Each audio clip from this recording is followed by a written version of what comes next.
নবী সাল্লাল্লাহু আলাইহি ওয়াসাল্লাম বলছিলেন, এই দুনিয়াতে যা কিছু আছে পুরা দুনিয়াতে, তার মধ্যে আমার তিনটা জিনিস পছন্দ।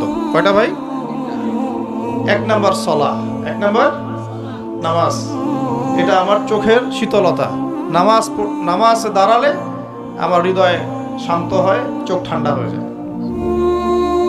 এটা নবী সাল্লাল্লাহু আলাইহি ওয়াসাল্লামের পছন্দের।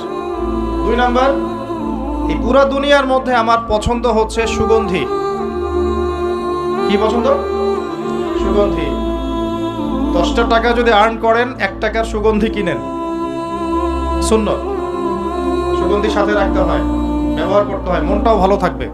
আর সুগন্ধি বেশি ইউজ করলে রোগ ব্যাধিও কম হয়। 3 নাম্বার হচ্ছে স্ত্রী। 3 নাম্বার কি? স্ত্রী। স্ত্রীরা আমার পছন্দ। নবী সাল্লাল্লাহু আলাইহি ওয়াসাল্লামের এই 3টা জিনিস পৃথিবীতে পছন্দ ছিল।